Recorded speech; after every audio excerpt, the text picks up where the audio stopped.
Здравствуйте, это «Актуальное интервью». Я Андрей Погорелов, и мы обсуждаем актуальные вопросы и события. Сегодня гость нашей студии – руководитель Республиканского управления госалкоголь-контроль Матвей Лыткин. Матвей Иванович, здравствуйте, рады приветствовать вас в нашей студии. Вот на днях по инициативе госалкоголь-контроля при поддержке управления ЗАГС и общественного движения «Трезвая Якутия» состоялся, можно смело говорить, необычный конкурс. Он назывался «Трезвый свадебный переполох». И вот именно об этом конкурсе и о других инициативах по пропаганде здорового образа жизни хотелось бы сегодня и поговорить. Среди молодежи торжества без алкоголя становятся, в принципе, достаточно модными. Как бы вы вообще могли прокомментировать? И можно ли уже об этом в целом говорить, или еще рано говорить, что эта пропаганда идет в правильном направлении? Вообще надо говорить о молодежи сегодня уже по-другому, потому что исследование показывает, что количество некурящих, не пьющих молодых людей увеличилось в 10 раз по сравнению с 2010 годом, как только началась антиалкогольная политика. Поэтому сегодня модно стало спортом заниматься, модно стало трезвые свадьбы, трезвые мероприятия проводить. И я думаю, что если мы раньше больше на словах убеждали, а сегодня уже пошло действие. И одно из этих действий, свадебный переполох, он начался с февраля. Приняли участие более 10 пар, и среди них были даже люди, которые уже под 80 лет. И это очень радует, потому что трезвые люди активно долго живут. Этот конкурс охватил даже Екатеринбург, большая география. И основными спонсорами, конечно, партнерами явились это ресторан «Ренабо», который подарил на 50 мест свадьбу. Победителями стали село Сола Мегна Кангаласского Луса Туяра и Джулустан Сысолятини. Но их очень интересно прочитать их ощущения, их чувства, потому что тут участвовали, как в рамках проектного управления, участвовали салон красоты Грейс, оформляли, помогали. Вообще, и я хотел бы особо отметить 3 тамады. Это Оксана Жиркова, Александра и Эргиз Данилов. Поэтому мероприятия прошли очень успешно. Матвей Иванович, если в целом вообще говорить, как родилась вообще идея, и если говорите вообще об участниках, сколько их было, насколько активно они хотели принять участие, в целом, из скольких этапов состоял конкурс?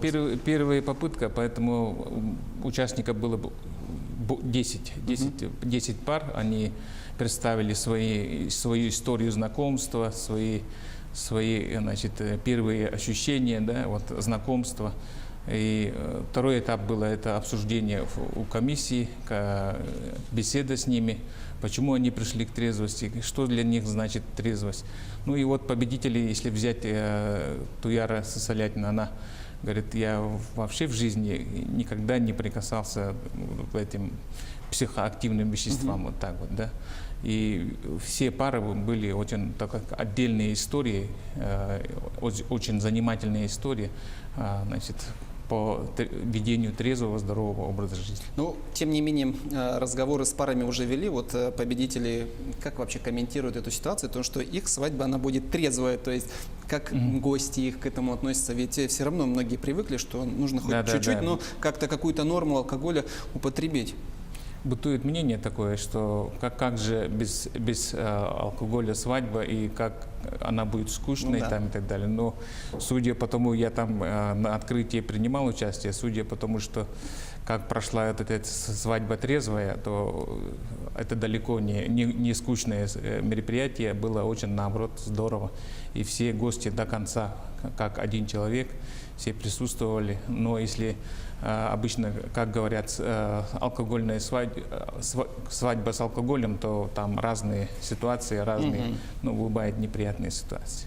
А здесь все было очень хорошо. Этот год объявлен годом добровольца. Насколько вообще сама молодежь активно принимает участие в пропаганде здорового образа жизни? Я отмечу, что в рамках форума трезвого села к трезвой республике мы провели в село Майя форум, где принимали участие от Сахалина тоже принимали участие. И здесь мы наблюдаем, что 60-70 молодых людей, которые готовы реально заниматься проектами, реально продвигать трезвость в общество. И это очень правильно, потому что вся антиалкогольная политика республики направлена на молодежь на сегодня, да? И это наше будущее. Поэтому то, что молодые люди как бы озадачены, молодые люди рвутся в бой, это очень для нас приятно. Поэтому мы ожидаем, что с этого года мы будем год волонтерства, больше привлекать нашу молодежь по антиалкогольной агитации. Ну, если я не ошибаюсь, у нас в 174, по-моему, да, населенных пунктах? 175. 175 да, уже ограничили полностью, да, продажу алкоголя? Да, полный запрет. А вот розничной продажи. планируется вообще увеличение количества населенных пунктов? Когда вообще этого стоит ждать? И будет Ну, ли? это и решает население. Да, вот последняя сессия Эль-Тюмен, как раз 5 наследников тоже объявлены зонами полного запрета. Это исходит из самого населения. А насколько вообще процедура это затягивается? Вот они, сам наследник хочет, чтобы у них... Если жители хотят, то можно вот через 2 месяца уже иметь закон через Эль-Тюмен на очередной сессии. И законом будет утверждено, что на этой территории полный запрет розничной продажи алкогольной продукции. Матвей Иванович, ну хотелось бы вернуться опять же к свадебной теме. Вот первые трезвые молодежные свадьбы начали проводить уже и в селах, в частности в Горном районе даже давали какую-то некую, насколько мне известно, денежную премию, да? Она солидная. И сохранилась ли это вообще инициатива? Ну, И это, что, да, что это за премия первые вообще? такие ощутимые шаги антиалкогольной политики, и это очень правильно было, что там те, кто решили провести свадьбы трезвые, юбилей трезвый, там полагалась какая-то определенная сумма. Но это не только в деньгах, но и поддержка, и предоставление значит, помещения, и разные поддержки формы присутствуют, и они продолжаются. Вот если сельские жители вообще активно поддерживают начинания по пропаганде трезвости, да, то как вообще обстоят дела в промышленных городах Якутии? Конечно, там да, вот. особая ситуация. Там мы часто бываем, вот недавно были в Вилюйском Улусе, и люди даже вот таким невооруженным глазом говорят, заметно, что в городе Якутске очень так сильно распространена торговля, а в селах, чем дальше от столицы, тем меньше, значит, этого явления наблюдается. Поэтому в промышленных районах то же самое, конечно, там, где много населения, где промышленность и так далее, там пока вот это вот трезвое движение еще мало ощутимо. Но и мы думаем, что, как форум и назывался, от трезвых сел к трезвой республике. Поэтому на самом деле исследование тоже показывает, что 80% населения поддерживает трезвость. Вот это вот наша главная опора. И хотя там наблюдается, что и весной особенно наблюдается, когда потеплело, там появляется много пьяных там и так далее. Но тем не менее основная часть населения поддерживает трезвость. А раз трезвость поддерживает, значит и развитие, и успех, все это связано с трезвостью. Поэтому мы думаем, чем дальше мы идем, тем больше людей, сторонников появляется. Вот в ближайшие дни, недели, месяца, вот какие мероприятия еще запланированы? Ну, сейчас планируется как раз вот силами молодежи, силами молодых руководителей мы планируем десант в Алданский район, тоже промышленный, да, там проблема с алкоголем тоже достаточно высокая, поэтому десант, Лига лидеров, молодые руководители, молодежь, активная молодежь поедут в Алдан и будут продвигать вот идею трезвости. У нас очень хорошие, тесные партнерские отношения с федеральным проектом «Общее дело», соглашение подписано, поэтому мы, имея вот такую поддержку, будем продвигать. Вот, как вот ребята вот во время трезвого десанта, вот что они будут делать, какими способами, путями вот донести до населения, что алкоголь это зло, вред? Да, ну это, во-первых, это личный пример, человек, который употребляет, как бы не имеет морального права рассказывать, продвигать. А когда человек сам ведет трезвый, здоровый образ жизни, то это легко получается. И еще раз говорю, что в обществе бытует мнение, очень много мифов, которые говорят, что там красное вино тому-то помогает, там крепкий алкоголь что-то делает. Это все обман, это все мифы. Поэтому, чтобы разоблачить это, у нас есть вот как раз федеральный проект, и с помощью вот этого проекта мы будем продвигать. Вот подобные десанты насколько вообще помогают повысить статистику?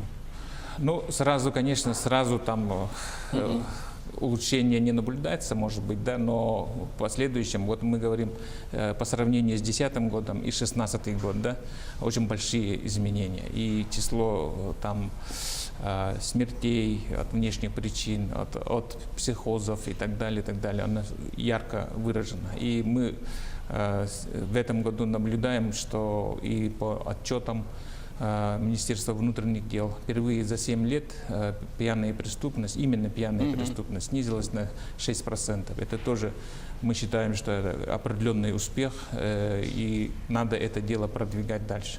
Поэтому Матвей Иванович, да. ну вот какие еще ожидаются новые инициативы как раз-таки в плане пропаганды здорового образа жизни? Ну, мы сейчас хотим вот выйти на федеральный уровень, значит, Лига здоровья нации с проектом «Трезвое село».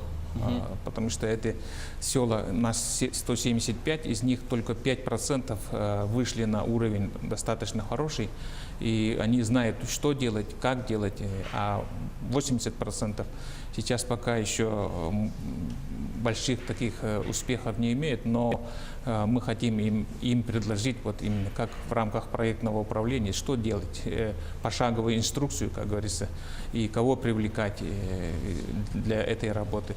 Значит, вот это в рамках проекта мы будем Матвей Иванович, ну, если очень коротко, вот с другими регионами как-то параллельно работу проводите, их опыт используете? Ну, впервые, вот я тоже повторюсь, что на форуме приняли участие Сахалина.